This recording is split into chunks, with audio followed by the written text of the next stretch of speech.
નમસ્કાર, હું છું માર્ગે આપની સાથે હેડલાઇન્સમાં જોઈએ કેટલાક મહત્વના સમાચાર. કેન્દ્ર સરકારે મોબાઈલ કંપનીઝને આદેશ આપ્યો છે કે તેઓ દરેક નવા સ્માર્ટફોનમાં સાયબર સિક્યુરિટી એપ સંચાર સાથે પ્રી ઇન્સ્ટોલ કરીને વેચે. એપલ, સેમસંગ અને શાઓમી જેવી કંપનીઝને આ માટે 9 દિવસની ડેડલાઇન આપવામાં આવી છે. આ એપનો હેતુ સાયબર ફ્રોડ અને ચોરીને રોકવાનો છે. અત્યાર સુધી આ એપ દ્વારા 7 લાખથી વધુ ખોવાયેલા ફોન પાછા મેળવાયા છે. યુઝર્સ આ એપને ડિલીટ નહીં કરી શકે. ઇઝરાયેલી સેનાએ દાવો કર્યો છે કે તેણે ગાઝાના દક્ષિણી શહેર રાફામાં સુરંગોમાં રહેલા 40થી વધુ હમાસ લડવૈયાઓને મારી નાખ્યા છે. રિપોર્ટ્સ મુજબ આ લડવૈયાઓ છેલ્લા 9 મહિનાથી સુરંગોમાં ફસાયેલા હતા અને ઇઝરાયેલ તેમને બહાર નીકળવાનો રસ્તો નહોતું આપી રહ્યું. ઇઝરાયેલ હમાસના લડવૈયાઓને મારવાને બદલે તેમને મુક્ત કરવાના યુદ્ધ વિરામ પ્રસ્તાવ માટે પણ તૈયાર થયું નહોતું. કુવૈતથી હૈદરાબાદ આવી રહેલી ફ્લાઇટમાં માનવ બોમ્બ હોવાની ધમકી મળતા ઉડ્ડયન ક્ષેત્રે હડકંપ મચી ગયો છે. દિલ્હી એરપોર્ટની ઈમેલ દ્વારા ધમકી મળી હતી, જેને ગંભીરતાથી લઈને ફ્લાઇટને તાત્કાલિક મુંબઈ ડાયવર્ટ કરાઈ હતી. મુંબઈ એરપોર્ટ પર પ્લેનનું સુરક્ષિત લેન્ડિંગ કરાવીને સુરક્ષા એજન્સી દ્વારા સઘન તપાસ હાથ ધરાઈ હતી. આ ઘટનાને પગલે એરપોર્ટ પર ચુસ્ત બંદોબસ્ત ગોઠવી દેવાયો હતો. રાજ્યની પર્યાવરણીય સ્થિતિના જાહેર થયેલા ઓક્ટોબર 2025ના રિપોર્ટમાં રાજ્યની 10 મહત્વની નદીઓને અતિ પ્રદૂષિત જાહેર કરાઈ છે, જેમાં સાબરમતી અને ભાદર નદીની સ્થિતિ સૌથી વધુ ગંભીર છે. સાબરમતીના વોઠા પાસેનો પટ્ટો અત્યંત ઝેરી થયો છે. અમલખાડી અને ખારી જેવી 4 નદીઓને પ્રાથમિકતા 1માં મૂકવામાં આવી છે. નદીઓના શુદ્ધિકરણ પાછળ કરોડોનો ખર્ચ થયો હોવા છતાં નદીઓનું પાણી જળચર જીવો માટે જોખમી છે. 2 ડિસેમ્બરે પેટ્રોલ અને ડીઝલના નવા ભાવ જાહેર કરાયા છે, જેમાં રાષ્ટ્રીય સ્તરે ભાવ સ્થિર રહ્યા છે. આંતરરાષ્ટ્રીય બજારમાં વેસ્ટ ટેક્સાસ ઇન્ટરમીડિયેટ ક્રૂડ $59 પ્રતિ બેરલ અને બ્રેન્ટ $63 નજીક પહોંચ્યું છે. ગુજરાતમાં અમદાવાદમાં પેટ્રોલનો ભાવ ₹94.49 અને ડીઝલ ₹90.16 છે, જ્યારે કે રાજકોટમાં પેટ્રોલ ₹94.27 છે. દેશની રાજધાની દિલ્હીમાં પેટ્રોલ ₹94.77 પ્રતિ લીટર મળી રહ્યું છે. પાકિસ્તાનની આદિયાલા જેલમાં બંધ પૂર્વ વડાપ્રધાન ઇમરાન ખાનના સ્વાસ્થ્ય અને સ્થિતિ વિશે છેલ્લા 47 દિવસથી કોઈ જ માહિતી ન મળતા તેમના પુત્રો કાસિમ અને સુલેમાન ચિંતિત છે. કાસિમે કહ્યું કે તેમના પિતાને ડેથ સેલમાં રાખવામાં આવ્યા છે અને પરિવારને મળવા કે ફોન પર વાત કરવાની મંજૂરી નથી અપાતી, જે એક સંપૂર્ણ બ્લેકઆઉટ સમાન છે. પુત્રોને ડર છે કે સરકાર ઇમરાન ખાનની ગંભીર હાલત છુપાવી રહી છે. ભારતીય મહિલા ક્રિકેટર સ્મૃતિ મંધાના અને સિંગર પલાશ મુચ્છલના લગ્ન અગાઉ 23 નવેમ્બરમાં રોજ મોકૂફ રહેલા આ લગ્ન હવે 7મી ડિસેમ્બરે મહારાષ્ટ્રના સાંગલીમાં યોજાશે. સ્મૃતિના પિતાની તબિયત લથડતા અને પલાશ બીમાર પડતા લગ્ન અટકાવાયા હતા. આ દરમિયાન બ્રેકઅપ અને ચીટિંગની અફવાઓ ઉડી હતી, પરંતુ પલાશે આ તમામ વાતો પર પૂર્ણ વિરામ મૂકી દીધું છે. અત્યારે બંને પરિવારોમાં પ્રી વેડિંગની તૈયારીઓ શરૂ થઈ ગઈ છે. આર્કિયોલોજીકલ સર્વે ઓફ ઇન્ડિયા એટલે કે ASIના પૂર્વ અધિકારી કે મોહમ્મદે મંદિર મસ્જિદ વિવાદોમાં સંયમ રાખવાની અપીલ કરી છે. તેમણે કહ્યું કે ચર્ચા માત્ર રામ જન્મભૂમિ, મથુરા અને જ્ઞાનવાપી પર જ કેન્દ્રિત રહેવી જોઈએ. મોહમ્મદે મુસ્લિમોને આ ત્રણેય જગ્યાઓ સ્વેચ્છાએ સોંપી દેવા અને હિન્દુઓને હવે નવો દાવો ન કરવા માટે આગ્રહ કર્યો છે, જેથી વધુ મુશ્કેલીઓ ન વધે. વિશાખાપટ્ટનમના કૈલાસગીરી હિલટોપ પર બનેલો સ્કાય વોક આજે ઔપચારિક રીતે ખુલ્લો મુકાયો છે. 50 મીટર લાંબો કેન્ટિલીવર ગ્લાસ સ્કાય વોક દેશનો સૌથી લાંબો ગણાય છે. લગભગ 7 કરોડ રૂપિયાના ખર્ચે બનેલું આકર્ષણ 862 ફૂટની ઊંચાઈએ છે, જેના પર ઊભા રહેવાથી હવામાં તરતા હોવાનો અનુભવ થાય છે. પારદર્શક કાચનો ફ્લોર ધરાવતો આ સ્કાય વોક ડિસેમ્બરની રજાઓમાં પ્રવાસનનું મુખ્ય કેન્દ્ર બનશે. અમદાવાદના વિરાટનગર બ્રિજ પાસે વ્રજેશ્વરી કોમ્પ્લેક્સમાં લાગેલી ભીષણ આગ 1.5 કલાકની મશક્કત બાદ કાબૂમાં આવી હતી. શરૂઆતમાં માત્ર 2 દુકાનોમાં લાગેલી આગ 2 માળની 18 દુકાનો સુધી ફેલાઈ ગઈ હતી.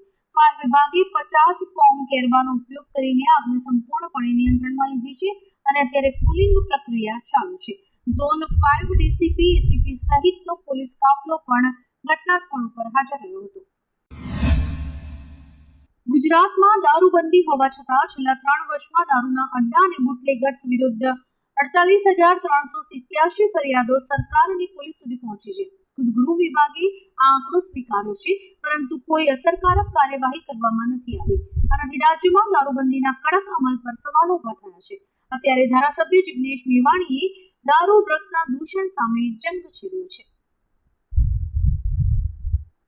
તેલંગાણાના મુખ્યમંત્રી રેવંત રેડ્ડીની સરકારે એક અત્યંત પ્રેરણાદાયક નિર્ણય લીધો છે. રાજ્ય સરકારે હવે ટ્રાન્સજેન્ડર સમુદાયના લોકોને ટ્રાફિક માર્શલ તરીકેની નોકરીની તક આપવાનો નિર્ણય કર્યો છે.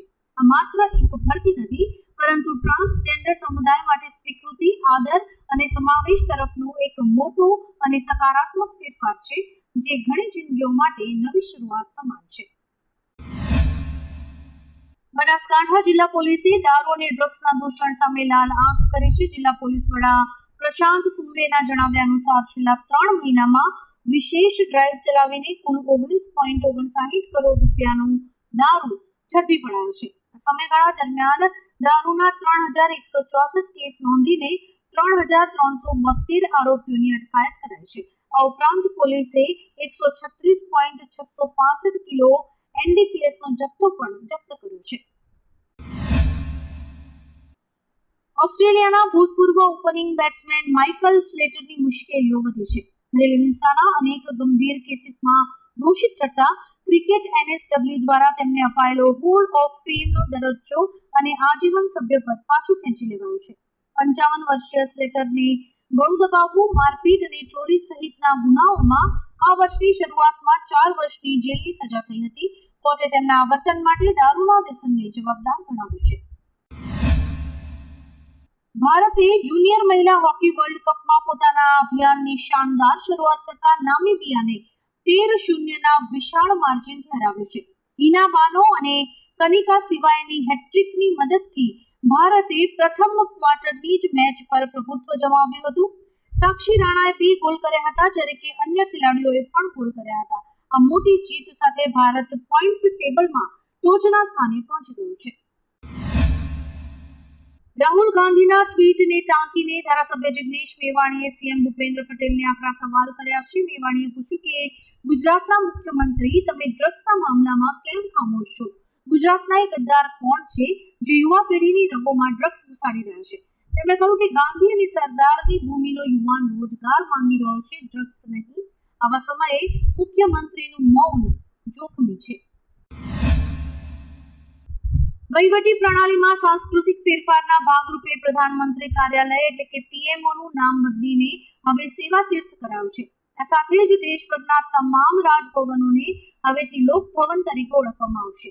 પીએમઓ મુજબ આ પગલું સત્તાથી સેવાની ભાવના અને અધિકારથી જવાબદારી તરફ શાસનનો વિચાર લઈ જાય છે. અગાઉ કેન્દ્ર સરકારે રાજપથનું નામ કર્તવ્ય પથ અને વડાપ્રધાનના નિવાસસ્થાનનું નામ લોક કલ્યાણ માર્ગ કર્યું હતું.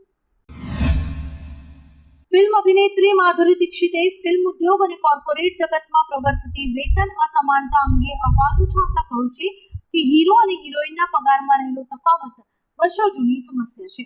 માધુરીએ સ્પષ્ટ કર્યું કે અભિનેત્રીઓ પુરુષો કરતા વધુ પગાર નથી માંગતી, પણ તેઓ સમાન કામ માટે સમાન વેતનની અપેક્ષા રાખે છે. આ લડાઈ લાંબા સમયથી ચાલી રહી છે અને હવે નાયિકાઓના મહેનતાણામાં વધારો અને સમાનતા લાવવી જરૂરી છે. ઉત્તર પ્રદેશના હાથરસમાં બીએલઓ તરીકે ફરજ બજાવતા કમલકાંત શર્માનું તેમના ઘરે અચાનક ચક્કર આવીને પડી જવાથી અવસાન થયું હતું. પરિવારજનોએ આરોપ લગાવ્યો કે તેઓ બીએલઓ ડ્યુટીના ગંભીર તણાવ હેઠળ હતા. હોસ્પિટલ લઈ જતી વખતે તેમનું મૃત્યુ થયું હતું. જિલ્લા અધિકારી અતુલ બત્સે મૃત્યુને દુર્ભાગ્યપૂર્ણ ગણાવીને પોસ્ટમોર્ટમ પછી સાચું કારણ સ્પષ્ટ થવાનું જણાવ્યું છે અને તેમની પત્નીને નોકરી આપવા વિચારણા કરવાની વાત પણ કહી છે. ઝાલોદ તાલુકાના વગેલા ગામમાં 24 નવેમ્બર 2025ની રાત્રે 10 વાગે 50 વર્ષીય મહિલાના ઘરમાં ઘૂસીને આપ કાર્યકર રાજેશ ડામોર સહિત 4 વ્યક્તિઓએ તેમના પર ગંભીર હુમલો કર્યો હતો. થાળા ગામની યુવતીના વગેલામાં આગમન અને પરત સોંપવાના વિવાદમાં આરોપીઓએ મહિલાઓને લાત અને ઘૂંટણથી મારી અપશબ્દો કહ્યા હતા અને જીવલેણ ધમકી આપી હતી. ચાકલિયા પોલીસે મારામારી અને ગાળાગાળીનો ગુનો નોંધ્યો છે. બિગ બોસ 19ના સ્પર્ધક બસીર અલીએ પોડકાસ્ટમાં તાનિયા મિત્તલ પર કાળા જાદુ કરવાનો ગંભીર આરોપ લગાવ્યો છે. પારસ છાબરાના પોડકાસ્ટમાં પારસે પૂછતા બસીરે કેપ્ટનશીપ ટાસ્ક દરમિયાન તાનિયાએ તેની તસવીર પર હાથ ફેરવીને ફૂંક મારી હોવાનું જણાવ્યું હતું. તેમણે કહ્યું કે તાનિયા તસવીરને ઘેરીને કંઈક બોલતી હતી અને ફૂંક મારી, જેનાથી તે ચોંકી ગયા હતા. આ ખુલાસાએ સોશિયલ મીડિયા પર ખળભળાટ મચાવ્યો છે. રશિયાના રાષ્ટ્રપતિ વ્લાદિમીર પુતિન 4 થી 5 ડિસેમ્બર દરમિયાન ભારતની મુલાકાતે આવી રહ્યા છે. દરમિયાન તેમની સામે આઈસીસીનું ધરપકડ વોરંટ જારી કરાયો છે. જોકે ભારત આઈસીસીનું સભ્ય ન હોવાથી ભારતમાં તેમની ધરપકડ નહીં કરી શકાય. પુતિન આઈસીસી સભ્ય દેશોના હવાઈ ક્ષેત્રને ટાળવા માટે ઈરાન, અઝરબૈજાન કે કાબુલ જેવા સુરક્ષિત રૂટ પસંદ કરીને ભારત આવી શકે છે. વડાપ્રધાન શ્રી મોદી સાથેની આ બેઠકમાં ઓઇલ ડીલ અને ડિફેન્સ એગ્રીમેન્ટ પર મહત્વના કરાર થશે. ગીર સોમનાથમાં શિયાળાની મોસમ વચ્ચે ખાતરની તીવ્ર અછતથી ખેડૂતો પરેશાન છે. વેરાવળ એપીએમસીમાં ગુજકોમાં સોળ દ્વારા ખાતરનું વેચાણ થાય છે, પરંતુ પૂરતો જથ્થો નથી મળી રહ્યો. ખેડૂતોએ જણાવ્યું કે સવારે 6 વાગ્યાથી લાઇનમાં ઉભા રહીને પણ માત્ર 2 કે 3 જ થેલીઓ મળે છે, જ્યારે કે 1 વીઘા માટે વધુ જરૂરી ખાતર હોય છે. ઘઉં, જીરા, ચણા જેવા પાકોને ખાતર ન મળતા ઉત્પાદન પર અસર પડવાની પણ તેમને ચિંતા છે. સરકારે સંસદના શિયાળુ સત્રમાં ચૂંટણી સુધારા અથવા એસઆઈઆર પર ચર્ચા કરવાની વિપક્ષની માંગણી સ્વીકારી લીધી છે.